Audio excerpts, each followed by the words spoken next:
Rencontre Giscard-Carter dimanche à Londres. Les différentes crises du football, Rennes, Reims et Saint-Étienne. Ouverture du procès de Jacques Messrine, 6 heures pour l'acte d'accusation. La curieuse leçon d'Ecofisc, une nouvelle plateforme en mer du Nord, la plus grande du monde.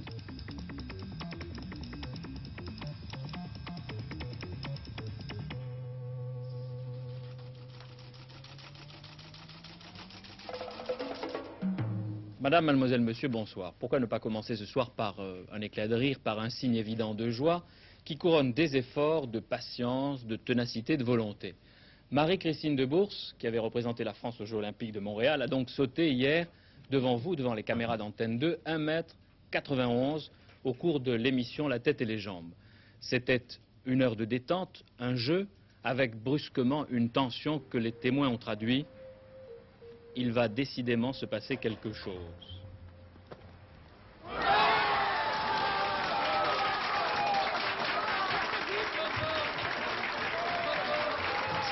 Marie-Christine de Bourse allait pratiquement devant vous devenir une des femmes les plus hautes du monde, alors qu'elle n'avait pas le sentiment de participer à une compétition historique. 1,91 m que nous allons revoir au ralenti, un record qui ne sera pas homologué. Regardez-la.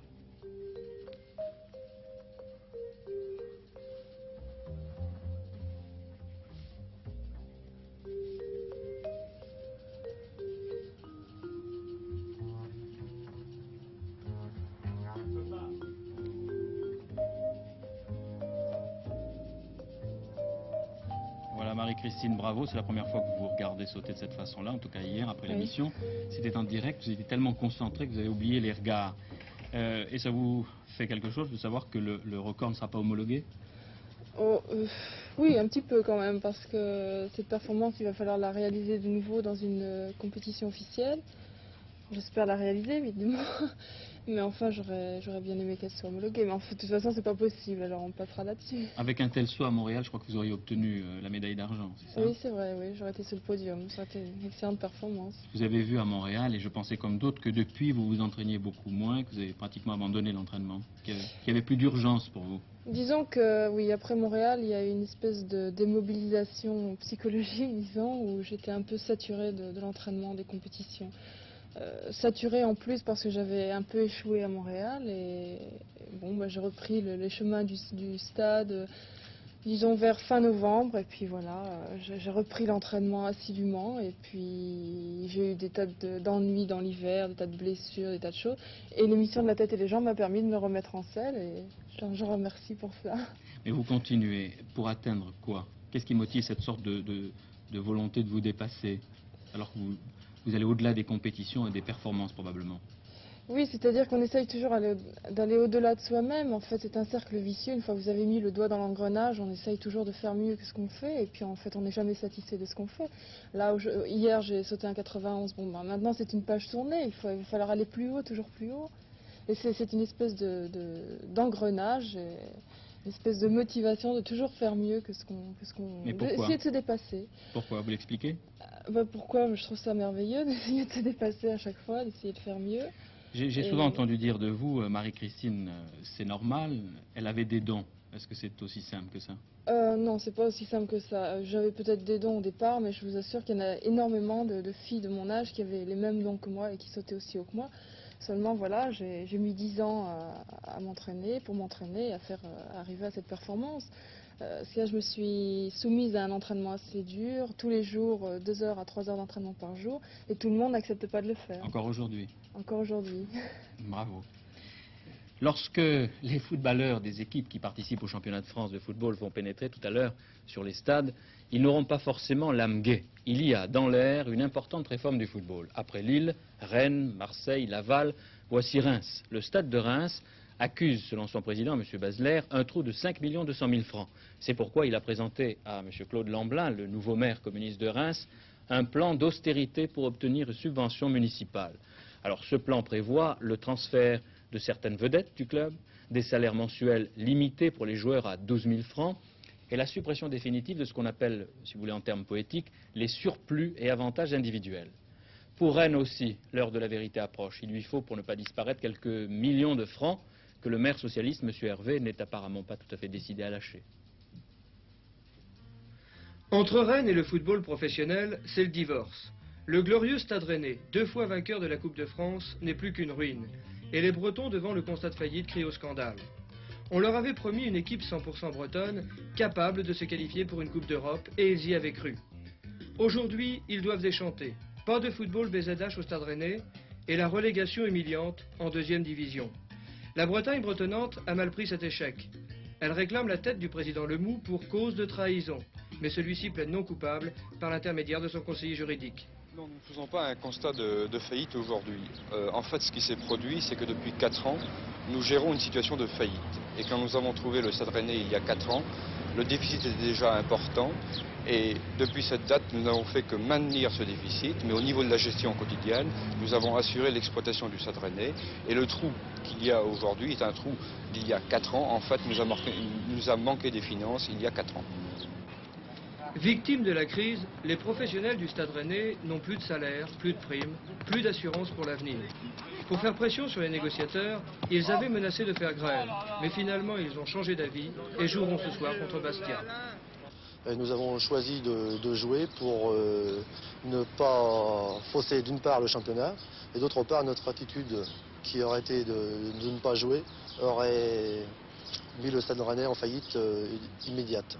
Ce que nous ne voulons absolument pas, parce que nous voulons quand même que le Stade Rennais continue de vivre pour la Bretagne et pour le football en général. Mais ce n'est pas avec la recette de ce soir que le Stade Rennais va combler 200 millions de centimes de déficit. Les Bretons se font de plus en plus rares au stade de la Route de Lorient, et quand les supporters consentent à parler du club, c'est pour rappeler leurs déboires et leurs désillusions. Je traîne. Tiens, moi ton histoire de ballon, là, ça m'a coûté 100 000 francs, moi, de Paris. Tu m'entends contre Metz, là. Ben, jamais ils ont dû faire un match comme ça. Ils menaient 2 buts à 1. Et bien 5 minutes après, il était battu. Mais à l'heure actuelle... Et Marius qui a été payé 100 000 francs. D'accord, voilà. Oui, mais à l'heure actuelle, les gens devraient comprendre et venir en force renforcer ton Rennais. Mais il n'y a plus personne. Et quand on a gagné la Coupe de France, quelles étaient les plus belles apothéoses, hein? Ouais, mais... Monsieur, comparer l'équipe parce que à cette époque-là, on avait un entraîneur qui s'appelait Jean Prouve. La situation n'est pas tout à fait désespérée, car un comité de sauvegarde vient de se créer à Rennes, sous la présidence de M. Dimier, patron d'une entreprise d'assainissement. Il reste donc un espoir de sauver le club, mais pas à n'importe quel prix. Nous ne prenons pas en compte les 200 millions de déficit, puisque notre action est la sauvegarde du Stade Rennais pour l'avenir, et nous demandons à tous les amis du football rennais breton en France de nous envoyer un minimum 200 francs pour cette sauvegarde. La balle est donc maintenant dans le camp des supporters et de la nouvelle municipalité socialiste de Rennes qui veut bien participer au sauvetage mais impose ses conditions. Les éléments de négociation sont, premièrement, la création d'un centre de formation de football afin que l'équipe ait un recrutement régional et qu'on en finisse avec le trafic des joueurs. Deuxièmement, il faut une nouvelle structure au niveau de l'association permettant de faire participer les représentants des sociaux, les représentants des financiers, c'est tout à fait normal, les représentants des spectateurs et les représentants de la municipalité afin que celle-ci exerce un réel contrôle. Ces affaires ont pris de drôles de dimensions. En tout cas, Nice reçoit ce soir Saint-Étienne sans Jean-Michel Larquet qui joue demain en division inférieure contre l'équipe de Troyes. Il a envie de quitter la ville, qu'il a fait roi et qu'il a honoré d'ailleurs. Il y a donc un nouveau malaise à Saint-Étienne autour de messieurs Rocher, Larquet et Herbin. Si j'ai choisi cette décision, c'est parce qu'il me semble que Jean-Michel actuellement n'a pas un rendement maximum et que c'est uniquement pour cette raison. Alors je ne vois pas pourquoi on chercherait des raisons ailleurs. Est-ce qu'on peut parler de ce qu'on a déjà employé comme terme de divorce? Je ne sais pas, le divorce ne m'appartient pas. Moi, je suis l'entraîneur de l'équipe de Saint-Étienne. J'essaie de former l'équipe comme je la conçois, du mieux possible. Et puis, bien sûr, il y a des joueurs qui sont déçus. Mais s'il fallait faire une affaire chaque fois qu'un joueur ne participe pas à un match, eh bien là, on n'en finirait plus. Il s'est passé tellement de choses que l'on peut se poser beaucoup de questions, c'est vrai. On vante la politique des jeunes à Saint-Étienne. J'aimerais bien aussi qu'on s'occupe un petit peu de la politique des vieux, des anciens joueurs, je dirais, ceux qui ont passé 10 et 12 ans au club, et que si on veut se séparer d'eux, ce qui est une chose tout à fait normale et dans la logique même, bien si on veut se séparer d'eux, on y mette des formes. Il aura fallu aujourd'hui 6 heures au greffier de la cour d'assises de Paris pour lire l'acte d'accusation, c'est-à-dire la liste des faits reproché à Jacques Messrine et à 3 complices. Auparavant, en fin de matinée, le gangster avait été amené au palais dans un fourgon sévèrement gardé. Il y a d'ailleurs le service d'ordre des grands jours autour du palais de justice. Jacques Messrine reste tout de même titulaire, si l'on peut dire, Paul Lefebvre, de 2 évasions spectaculaires. Oui, la première, le 21 août 1971, Messrine a réussi à s'échapper d'une prison canadienne, le pénitencier Saint-Vincent-de-Paul, une véritable forteresse, c'est un exploit véritable. Cela a permis d'ailleurs ensuite de dénoncer à la presse, là-bas au Canada, les conditions épouvantables de détention dans cette prison, qui a d'ailleurs été fermée ensuite. Et la deuxième évasion, c'est en France, la première du genre, qui a ensuite inspiré Jean-Charles Villequet. Elle remonte au 6 juin 1973. Messrine s'est évadé du palais de justice de Compiègne. Il avait fait cacher par un complice un revolver dans les toilettes. Et il s'est enfui en prenant un juge comme otage pour sortir du palais de justice. Aujourd'hui, évidemment, il ne fait pas peur, il est désarmé et ses revolvers se trouvent dans la tablette en verre des pièces à conviction devant lui. Il les regarde de temps à autre. Alors dans le box, Messrine apparaît très convenable, tout à fait comme il faut, élégant même, large, calme, une tête ronde avec une moustache à un poil voyou et une tête ronde et des yeux qui bougent tout le temps surtout. Messrine sent sa salle et commence à entamer un dialogue muet avec les journalistes devant lui, par-dessus ses avocates qui feuilletent le dossier comme si elles ne le connaissaient pas. C'est assez amusant. Vous voyez qu'il manquait une femme dans le box, celle qui est apparemment sa compagne de cavale. Oui, là c'est dommage. Anne Schneider est sérieusement malade, elle sera jugée plus tard, son cas a été disjoint. Elle représente un côté mystérieux et disons plutôt sympathique du caractère de Messrine, c'est-à-dire la femme, celle qu'on respecte et aussi celle qu'on protège. Pour l'instant, donc il y a aux côtés de Messrine 3 hommes, 2 tout à fait à côté de lui, et le troisième un peu plus à l'écart à droite. C'est ce troisième qui a permis l'arrestation de Messrine, et donc il y a un certain contentieux entre les 2 hommes. Alors Messrine va être jugé par 5 hommes et 4 femmes, dont l'une tout à fait à droite est comme un petit chat qui regarde un gros chien cruel. Mais ce sont ces jurés qui vont décider si Messrine va réussir ou non à faire son procès spectacle. Eh bien, le feuilleton Messrine commence, nous vous retrouverons régulièrement, Paul Lefebvre. Comme beaucoup d'autres, l'industrie française du textile souffre en ce moment de la concurrence étrangère. Les ministres des Affaires étrangères du marché commun étaient réunis aujourd'hui à Bruxelles, bien sûr pour préparer le sommet économique de Londres, mais aussi des négociations commerciales avec les pays du tiers-monde.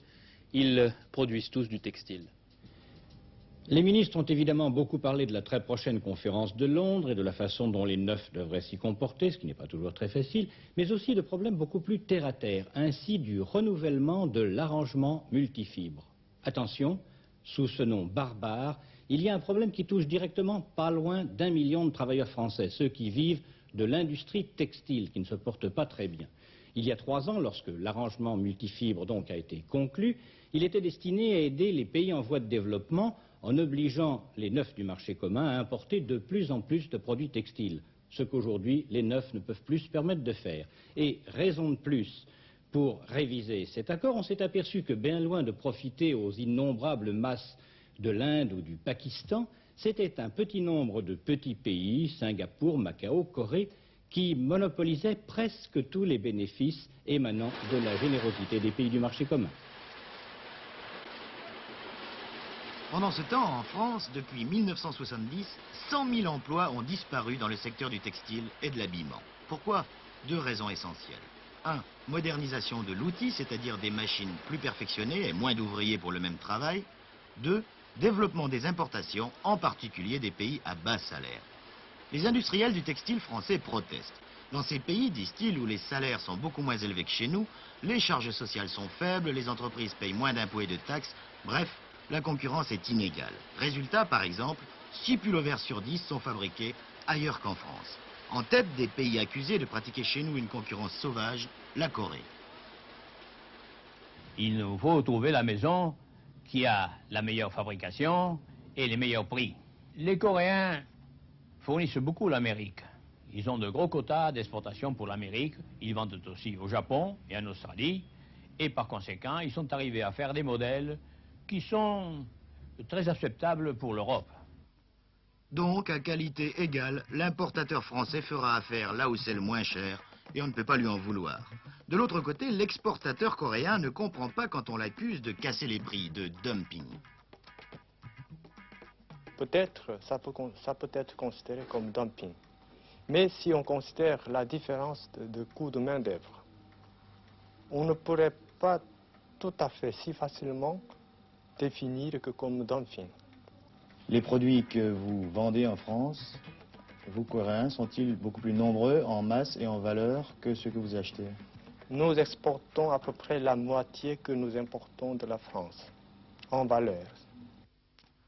Et c'est vrai, sur l'ensemble des secteurs, les Coréens nous achètent 2 fois plus qu'ils ne nous vendent. Mais sur ces produits-là, textiles, vêtements, ils sont imbattables.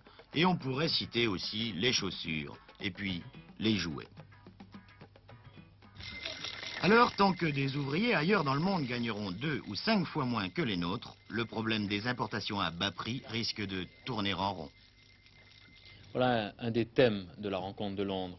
Le sommet des industrialisés est en train de prendre décidément de plus en plus d'importance, une belle dimension.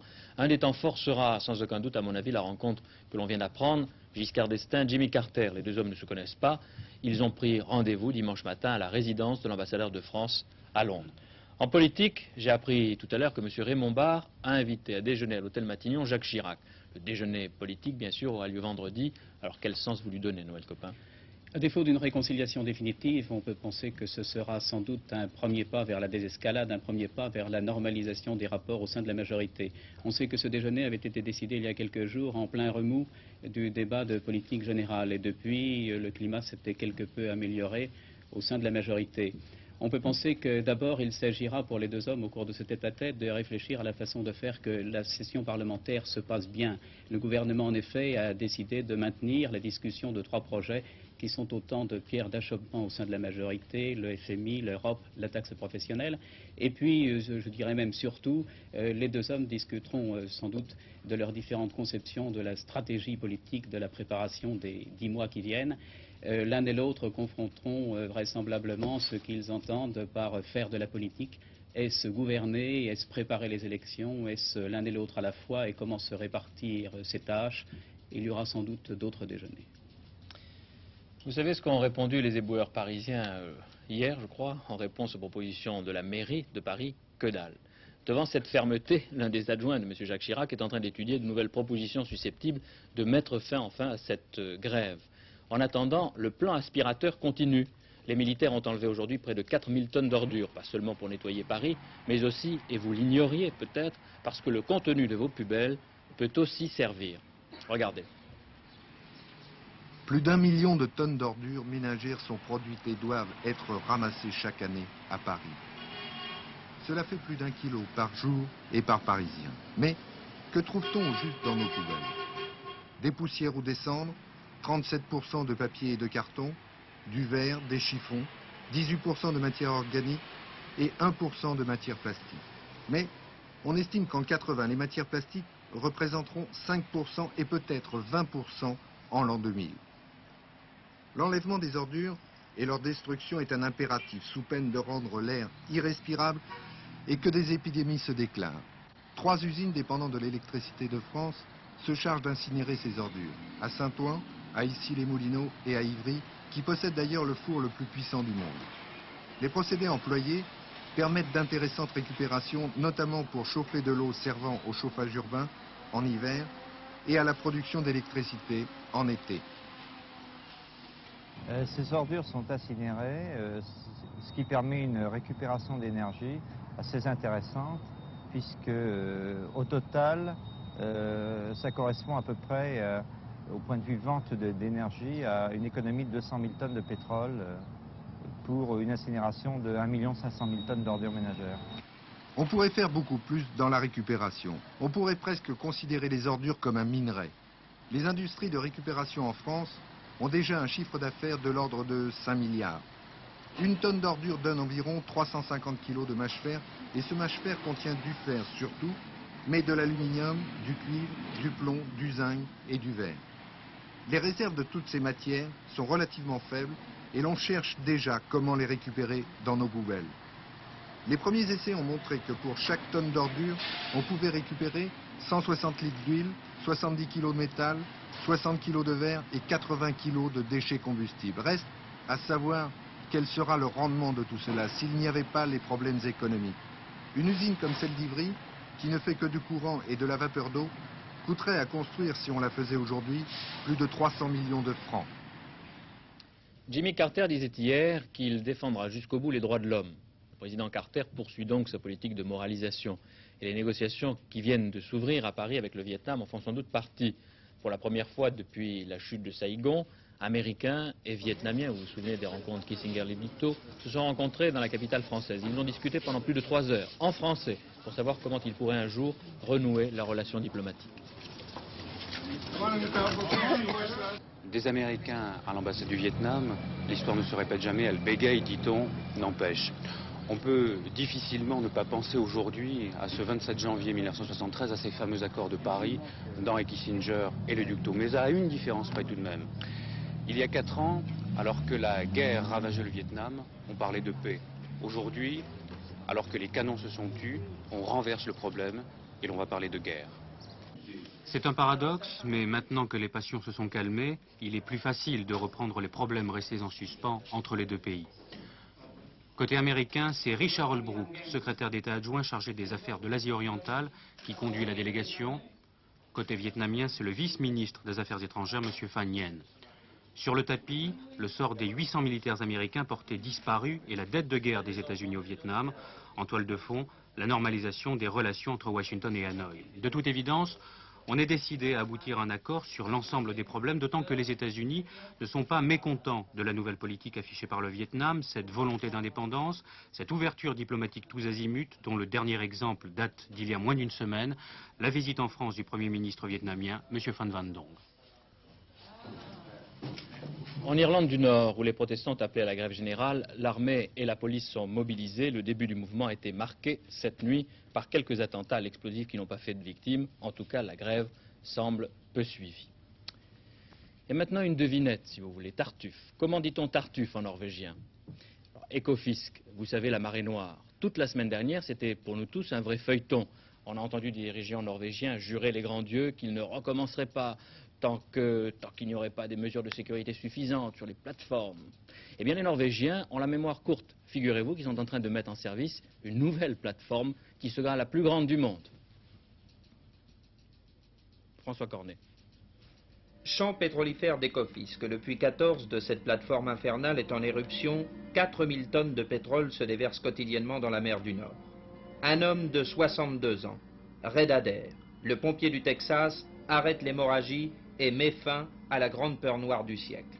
Ni catastrophe naturelle dans cet accident, ni fatalité, un simple instrument de mesure est tombé au fond du puits et gêne la production. On essaie de le récupérer, impossible. Alors, on décide de remonter le tubage du puits 14. Opération classique, au soir du 22 avril, ça ne marche pas. Une vanne de sécurité n'a pas fonctionné, c'est l'éruption. 250 journalistes viennent du monde entier pour suivre les opérations de secours. Partis politiques, écologistes et pêcheurs s'agitent.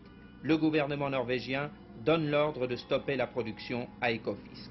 Et puis quelques heures plus tard, après le succès de Red Adair, première surprise, on reprend la production alors qu'on devait attendre les conclusions d'un rapport sur l'organisation de la sécurité. Deuxième surprise aujourd'hui, cette plateforme de production, la plus grande du monde, fait route, tirée par 5 remorqueurs, vers le nouveau gisement de Statfjord. Elle pèse 340 000 tonnes. Il y a bien trop de richesses au fond des mers pour qu'on y renonce. Après Ekofisk, le pays se trouvait devant un choix. Rendement maximum ou prudence et sécurité. Il semble que le gouvernement norvégien ait choisi. A-t-on déjà oublié en Norvège l'affaire d'Ekofisk, comme on oublie les plaintes internationales sur les opérations de dégazage de ces pétroliers battant pavillon norvégien à Oslo? Personne ne répond à ces plaintes ni ne poursuit les pollueurs. Les Norvégiens ne sont pas les seuls à réfléchir à tous ces problèmes. Avec nous, Jean-Marie Pell, qui est professeur de biologie végétale et président de l'Institut européen d'écologie à Metz, un institut extrêmement actif. Pour vous, après Ekofisk, est-ce qu'on peut dire que écologie et économie, c'est plus compatible? C'est sûrement compatible, mais il faut s'y prendre autrement dans l'économie. Par exemple, en matière de recherche, comme pour le pétrole, aller moins vite et peut-être avec des techniques plus sûres. On dit toujours que les techniques sont sûres, et puis on a des accidents parce que ces techniques très dures, enfin qui brutalisent la nature, ne sont pas absolument certaines. Aucune technologie humaine est certaine. Céveso, c'est la même chose. Alors vous avez tendance à condamner un peu en bloc, et c'est un vieil argument peut-être un peu démodé, tout le progrès. Ah oui, c'est ce qu'on nous dit toujours, non pas du tout, pas n'importe quel progrès, mais nous disons qu'on prend des risques de plus en plus grands, et ça tout le monde le voit bien. il est spectaculaire que, par exemple, en matière nucléaire, on prend des risques de plus en plus grands. Tenez, en ce moment, il y a précisément sur ces images à Salzbourg, et pour 13 jours, la réunion de 2000 spécialistes du nucléaire. Est-ce que c'est une voie anti-écologique pour vous? Est-ce que ce sont des adversaires potentiels? Oui, c'est une voie anti-écologique.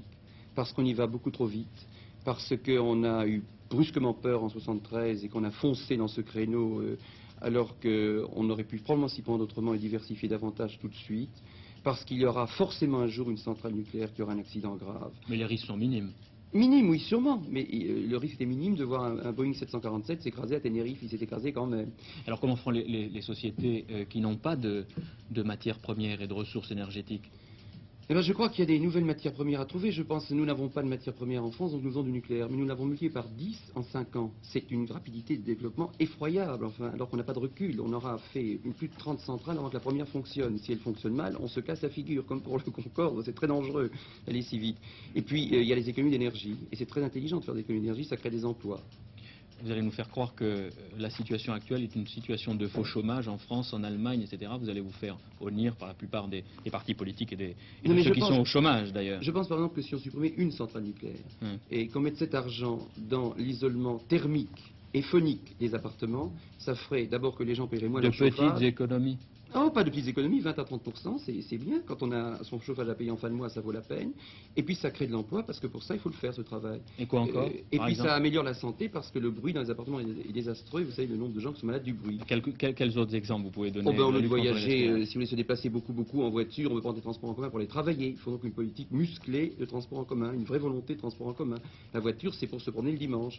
Il faut téléphoner, au lieu en effet de perdre une journée dans le train pour aller dans un ministère. Moi, je préfère téléphoner, enfin, ça va beaucoup mieux. J'ai lu avec beaucoup d'intérêt votre livre qui vient de sortir aux éditions du Seuil, L'homme renaturé. J'ai l'impression qu'il faut que nous habitions à vivre en état de pauvreté et d'austérité. Nous n'y sommes pas prêts, de toute façon. Mais non, il ne faut pas vivre en état de pauvreté, il faut vivre autrement. C'est-à-dire que chacun a changé sa vie concrètement et dans la pratique. Alors, je pense à Stuart Mill qui a fondé le libéralisme, puis à Marx qui a fondé le marxisme. Ils étaient d'accord sur un point, pas beaucoup, mais sur un en tout cas. C'est qu'à un moment donné viendrait où le développement économique se terminerait et où l'homme pourrait vivre de la culture et des biens de l'esprit. Alors moi, je crois qu'on est en train d'arriver à ce moment-là. C'est pas la première fois qu'on dit que plus est en nous. Vous nous inspirez une nouvelle sagesse. Eh bien, c'est ce que tout à l'heure Marie-Christine de Bourse a dit, essayer de se dépasser. Je crois qu'il ne faut pas se dépasser seulement avec ses muscles, ce que d'ailleurs elle ne fait pas, parce qu'il faut y mettre la tête aussi. Il faut y mettre son cœur, il faut mettre sa volonté, il faut acquérir la capacité d'aller plus loin, de changer son mode de vie, ses habitudes et ses attitudes. C'est ce qui est le plus difficile et ce qui est le plus urgent à faire. Vous verrez ce moment, ce temps, vous? Oui, parce qu'on sera obligé. On change quand on est absolument obligé de changer. Vous rêvez souvent, Jean-Marie Pell? Je rêve et j'agis. J'agis surtout beaucoup et je rêve peu, je rêve la nuit. Autrement dit, ce qui se passe est peut-être dur, mais c'est aussi fécond. Mais une crise est féconde, il n'y a pas eu de grande évolution de l'histoire sans les crises. Les crises, ça oblige à avancer. On arrête de fumer quand on a un infarctus, pas avant. Une fois de plus, tout à l'heure dans les dossiers de l'écran, l'événement sera ici sur Antenne 2. La télévision ose traiter d'un problème douloureux, certes, qui touche plus de 2,5 millions de familles françaises, celui des handicapés physiques ou mentaux. Avant le débat, vous pourrez assister à un très beau film, inédit de Robert Enrico, Un neveu silencieux, un document poignant et pourtant optimiste que les producteurs de cinéma avaient peur de montrer aux Français, comme on a parfois peur de crier la vérité, sans doute. J'ai été voir Antenne 2, je leur ai demandé si ça les intéressait, dans le cadre d'un dossier de l'écran, de faire un film d'après ce sujet de Savatier, qui était le problème d'un enfant mongolien dans une famille en vacances. Là, Armand Jameau vous a dit oui tout de suite? Ça a été fait très rapidement. Je crois que la décision a été prise dans la semaine, en fait. Bon, moi, c'est un sujet dont j'avais écrit l'adaptation il y a déjà 6 ans, si vous voulez. Alors, bon, le sujet étant fait, restait le problème de choisir un enfant.